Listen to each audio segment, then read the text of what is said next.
Puthukkad post ഓഫീസിന് സമീപം ദേശീയപാതയിൽ നിർത്തിയിട്ട കണ്ടെയ്നർ ലോറിക്ക് പുറകിൽ മിനി ടെമ്പോ ഇടിച്ച് 2 പേർക്ക് പരിക്കേറ്റു.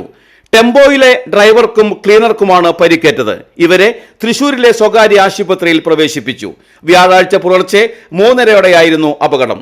ദേശീയപാതയിൽ അശ്രദ്ധമായി നിർത്തിയിട്ട കണ്ടെയ്നർ ലോറിയിലാണ് തൃശൂർ ഭാഗത്തേക്ക് പോയിരുന്ന ടെമ്പോ ഇടിച്ചത്. ഇടിയുടെ ആഘാതത്തിൽ ടെമ്പോയിൽ കുടുങ്ങിയവരെ ഫയർഫോഴ്സ് എത്തി വാഹനം വെട്ടിപ്പൊളിച്ചാണ് പുറത്തെടുത്തത്. ദേശീയപാതയും സർവീസ് റോഡുകളും കയ്യേറി കണ്ടെയ്നർ ലോറികളും ടോറസുകളും നിർത്തിയിടുന്നത് മൂലമുണ്ടാകുന്ന അപകടങ്ങൾ പതിവായിട്ടും അധികൃതർ നടപടിയെടുക്കുന്നില്ലെന്നാണ് ആക്ഷേപം.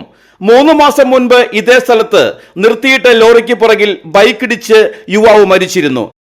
രാത്രിയും പകലൊന്നുമില്ലാതെ ദേശീയപാതയിൽ ഭാരവാഹനങ്ങൾ പാർക്ക് ചെയ്യുന്നത് തടയാൻ പോലീസും മോട്ടോർ വാഹന വകുപ്പും ഇടപെടണമെന്നാണ് നാട്ടുകാരുടെ ആക്ഷേപം.